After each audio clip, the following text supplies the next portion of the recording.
Hello everyone. स्वागत है आपका GW क्लासेस के अति महत्वपूर्ण करंट अफेयर्स के सेशन में।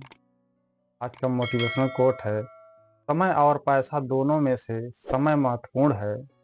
जो समय को बर्बाद करते हैं वे स्वयं को बर्बाद करते हैं।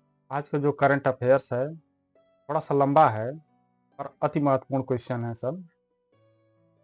आइए विस्तार से देखते हैं। Question number 1, anti submarine ship Abhay के बारे में निम्नलिखित कथनों पर विचार कीजिए। यह सतह के नीचे स्थित लक्ष्यों को पता लगाने के लिए सोनार प्रणाली से सुसज्जित है। इसे अल्प तीव्रता समुद्री संचालन LIMO और माइन लेइंग ऑपरेशन में तैनात किया जा सकता है। यह अर्नाला क्लास का हिस्सा है जो सेवा में कोरा क्लास के युद्धपोतों का स्थान लेगा। प्रयुक्त कथनों में से कौन से कथन सही हैं? ऑप्शन ए केवल 1 और 2, ऑप्शन बी केवल 2 और 3, ऑप्शन सी केवल 1 और 3, ऑप्शन डी 1, 2 और 3। का सही उत्तर है ऑप्शन ए 1 और 2। दोनों ऑप्शन सही हैं। एंटी सबमरीन शिप अभय उप सतह लक्ष्यों पर निगरानी रखने के लिए उन्नत सोनार प्रणाली से सुसज्जित है। इसे अल्प तीव्रता समुद्री संचालन LIMO और माइन लेइंग ऑपरेशन में तैनात किया जा सकता है जो पनडुब्बी खतरों के खिलाफ भारत की तटीय रक्षा को बढ़ावा देता है। एंटी सबमरीन शिप अभय अर्नाला क्लास का हिस्सा है जिसका उद्देश्य अभय क्लास को प्रतिस्थापित करना है, न कि कोरा क्लास को। अगला प्रश्न, ताइपे आर्थिक और सांस्कृतिक केंद्र TECC के संबंध में निम्नलिखित कथनों पर विचार कीजिए। पॉइंट 1, ताइवान सरकार ने मुंबई में ताइपे आर्थिक और सांस्कृतिक केंद्र TECC की स्थापना की। ताइवान भारत में ऐसा केंद्र खोलने वाला पहला और एकमात्र देश है। प्रयुक्त कथनों में से कौन सा कथन सही है? ऑप्शन ए केवल 1, ऑप्शन बी केवल 2, ऑप्शन सी 1 और 2 दोनों, ऑप्शन डी न तो 1 और न ही 2। इसका सही उत्तर ऑप्शन ए केवल 1 सही है। ताइवान सरकार ने मुंबई में ताइपे आर्थिक और सांस्कृतिक केंद्र TECC की स्थापना की। ताइपे आर्थिक और सांस्कृतिक केंद्र TECC। ताइवान सरकार ने मुंबई में ताइपे आर्थिक और सांस्कृतिक केंद्र TECC की स्थापना की। यह भारत में ताइवान का तीसरा कार्यालय है। इससे पहले नई दिल्ली में 1995 में और चेन्नई में 2012 में कार्यालय खोले गए थे। वर्ष 1993 में भारत और ताइवान ने ताइपे में भारत ताइपे एसोसिएशन और नई दिल्ली में TECC नामक प्रतिनिधि कार्यालय स्थापित किए। अगला क्वेश्चन, चुनाव व्यय के संबंध में निम्नलिखित कथनों पर विचार कीजिए। पॉइंट 1, संपूर्ण भारत में लोकसभा सीटों के लिए उम्मीदवारों के लिए चुनाव व्यय की सीमा 95 लाख रुपए और विधानसभा सीटों के लिए 40 लाख रुपए निर्धारित की गई है।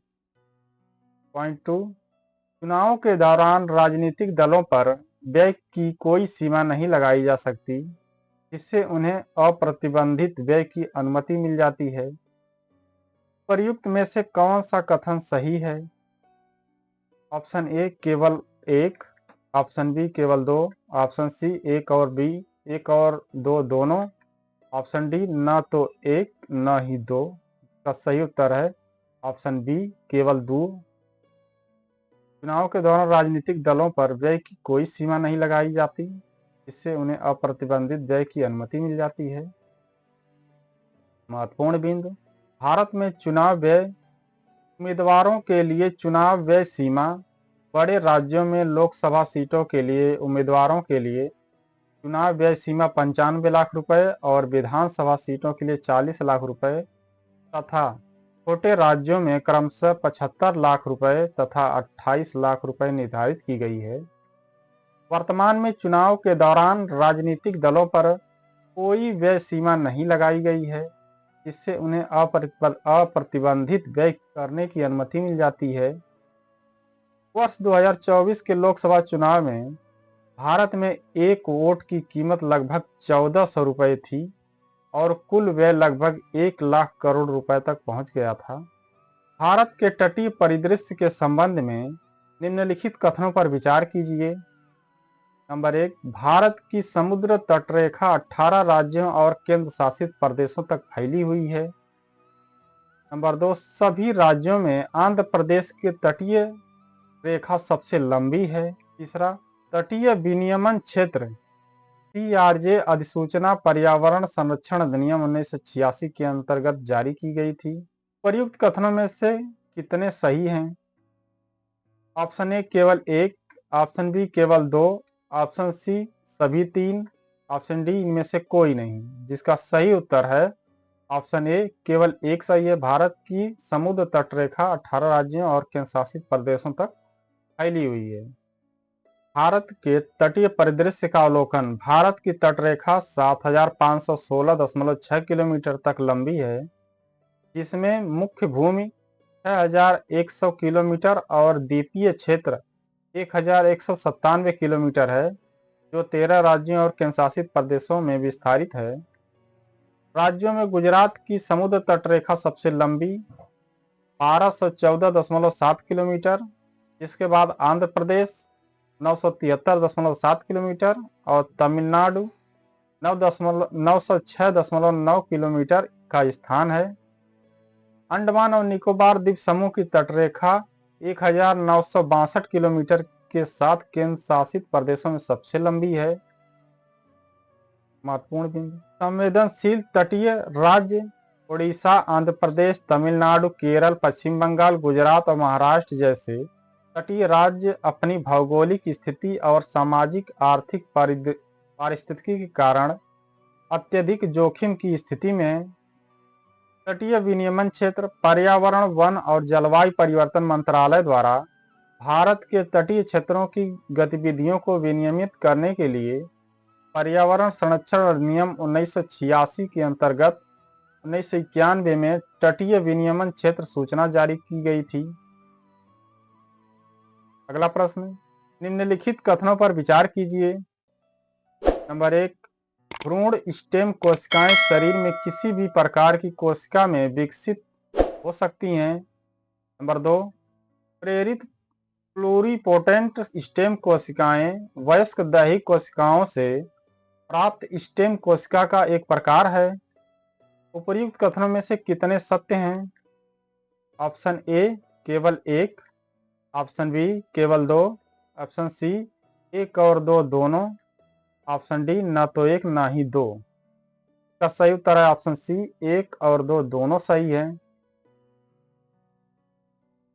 भ्रूण स्टेम कोशिकाएं ESCS बहुत शक्तिशाली होती हैं और किसी भी प्रकार की कोशिका में विभेदित हो सकती हैं।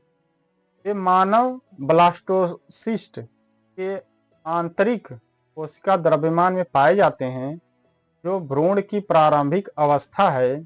प्रेरित प्लूरिपोटेंट स्टेम IPS कोशिकाएं वयस्क दैहिक कोशिकाओं से प्राप्त प्लूरिपोटेंट स्टेम सेल का एक प्रकार है। उन्हें प्लूरिपोटेंट होने के लिए जिन और कारकों को प्रेरित करके पुनः प्राप्त किया जाता है। अगला प्रश्न, भारतीय भूमि बंदरगाह प्राधिकरण LPAI के बारे में निम्नलिखित कथनों पर विचार करें।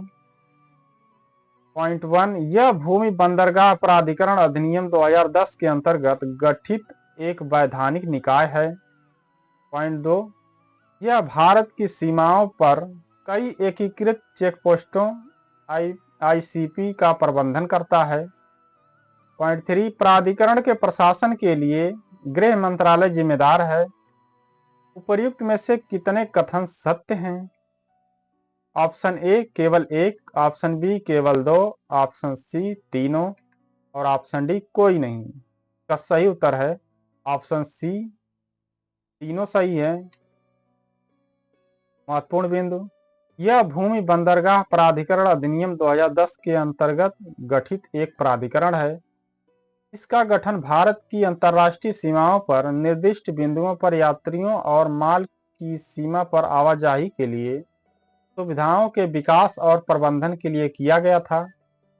अधिदेश, यह भारत में सीमा अवसंरचना के निर्माण, उन्नयन, रखरखाव और प्रबंधन के लिए जिम्मेदार है। यह भारत की सीमाओं पर कई एकीकृत चेकपोस्ट आईसीपी का प्रबंधन करता है। संगठन, अध्यक्ष और सदस्यों की नियुक्ति केंद्र सरकार द्वारा की जाती है। नोडल मंत्रालय गृह मंत्रालय है। कार्यकाल, अध्यक्ष और सदस्यों दोनों का कार्यकाल उनके पदभार ग्रहण करने की तिथि से 5 वर्ष की अवधि तक और 60 वर्ष की आयु प्राप्त करने तक जो भी पहले हो होता है। इसका कार्य भारत की अंतर्राष्ट्रीय सीमाओं पर निर्दिष्ट बिंदुओं पर यात्रियों और माल की सीमा पार आवाजाही के लिए सुविधाओं का विकास, स्वच्छता और प्रबंधन करना है। समाचार में हाल ही में केंद्रीय गृह मंत्री और सहकारिता मंत्री ने पश्चिम बंगाल के पेट्रोपोल में भारतीय भूमि बंदरगाह प्राधिकरण द्वारा 487 करोड़ रुपए की लागत से निर्मित एक नए यात्री टर्मिनल भवन और मैत्री द्वार का उद्घाटन किया। अगला प्रश्न, कोणार्क सूर्य मंदिर के बारे में निम्नलिखित कथनों पर विचार करें। नंबर 1, इसका निर्माण पूर्वी गंग वंश के नरसिंह प्रथम ने 1250 में करवाया था। दूसरा, इसे 2020 में यूनेस्को विश्व धरोहर स्थल घोषित किया गया। 3, यह कलिंग वास्तुकला का उत्कृष्ट उदाहरण है। उपर्युक्त में से कितने कथन असत्य हैं? केवल 1, ऑप्शन बी केवल 2, ऑप्शन सी तीनों, ऑप्शन डी कोई नहीं। जिसका सही उत्तर है ऑप्शन बी केवल 2। स्थान, यह ओडिशा के पुरी जिले के समुद्र तट पर स्थित है। पाठ्य साक्ष्य बताते हैं कि पूर्वी गंग राजवंश के नरसिंह प्रथम, जिन्होंने 1238 से और 1264 के बीच शासन किया ने 1250 में मंदिर का निर्माण करवाया था। इसे 1984 में यूनेस्को विश्व धरोहर स्थल घोषित किया गया। इसे सूर्य देवालय भी कहा जाता है। यह मंदिर हिंदू देवता सूर्य को समर्पित है। मंदिर में पत्थर पर नक्काशी करके हिंदू पौराणिक कथाओं के दृश्यों को दर्शाया गया है। होंडा लाइट चट्टानों से निर्मित इस मंदिर को इसके काले रंग के कारण ब्लैक पैगोडा के नाम से भी जाना जाता है। यह मंदिर फरवरी माह में वार्षिक चंद्रभागा महोत्सव के दौरान हिंदुओं के लिए समकालीन पूजा का स्थल बना हुआ है। विशेषताएं, यह ओडिशा वास्तुकला शैली या कलिंग वास्तुकला का उत्कृष्ट उदाहरण है। मंदिर परिसर 100 फुट ऊंचे सौर रथ जैसा दिखता है, जिसमें 24 पहिए हैं और जिसे 6 घोड़े खींचते हैं। ये सभी पत्थर से बने हैं। का मुख पूर्व दिशा की ओर है ताकि सूर्योदय की पहली किरण मुख्य प्रवेश द्वार पर पड़े। मंदिर के पहिए सूर्य घड़ियां हैं जिनका उपयोग 1 मिनट तक सटीक समय की गणना करने के लिए किया जाता है। समाचार में प्रधानमंत्री के मन की बात, जिसके माध्यम से वे विभिन्न मुद्दों पर नागरिकों से बात करते हैं, में हाल ही में ओडिसी नृत्य और कोणार्क मंदिर का संदर्भ किया था। ग्रीन हाउस गैस बुलेटिन 2004 से निम्नलिखित में से किस संगठन द्वारा प्रतिवर्ष प्रकाशित किया जाता है? ऑप्शन ए, विश्व मौसम विज्ञान संगठन, ऑप्शन बी, संयुक्त राष्ट्र पर्यावरण कार्यक्रम, option B, global carbon council और ऑप्शन डी, सतत विकास समाधान नेटवर्क। इसका सही उत्तर ऑप्शन ए, विश्व मौसम विज्ञान संगठन। समाचार में है, विश्व मौसम विज्ञान संगठन WMO की एक नई रिपोर्ट के अनुसार ग्रीन हाउस गैस का स्तर 2023 में एक नए रिकॉर्ड पर पहुंच गया जो केवल 2 दशकों में 10% से अधिक है। ग्रीन हाउस गैस बुलेटिन, इसे विश्व मौसम विज्ञान संगठन द्वारा 2004 से प्रतिवर्ष प्रकाशित किया जाता है। यह carbon dioxide CO2, methane CH4 और नाइट्रस ऑक्साइड N2O के लिए वैश्विक रूप से औसत सतत मोल अंशों को दर्शाता है और उनकी तुलना पिछले वर्ष के दौरान और पूर्व औद्योगिक स्तरों के साथ मोल अंशों से करता है। यह दीर्घकालीन GSGS LLGHGS द्वारा विकिरण बल में परिवर्तन और इस वृद्धि में व्यक्तिगत गैसों के योगदान के बारे में निम्नलिखित जानकारी प्रदान करता है। यह संयुक्त राष्ट्र जलवायु परिवर्तन सम्मेलन COP को सूचित करने के लिए जारी किया गया WMO का प्रमुख प्रकाशन है। बुलेटिन के मुख्य अंश: कार्बन डाइऑक्साइड मानव गतिविधियों से संबंधित वायुमंडल में सबसे महत्वपूर्ण ग्रीन हाउस गैस है, जो जलवायु पर लगभग 64% तापमान वृद्धि के लिए जिम्मेदार है, जिसका मुख्य कारण जीवाश्म ईंधन का दहन और सीमेंट उत्पादन है। ग्रीन हाउस गैसों के वार्मिंग प्रभाव में मीथेन का योगदान लगभग 16% है। नाइट्रस ऑक्साइड का लगभग 6% हिस्सा है। 1990 से 2023 तक दीर्घकालिक ग्रीन हाउस गैसों द्वारा विकिरण बल हमारी जलवायु पर गर्म करने वाला प्रभाव में 51.5% की वृद्धि हुई है, जिसमें CO2 की हिस्सेदारी लगभग 81% है। अगला प्रश्न: व्यापक परमाणु परीक्षण प्रतिबंध संधि के बारे में निम्नलिखित कथनों पर विचार करें।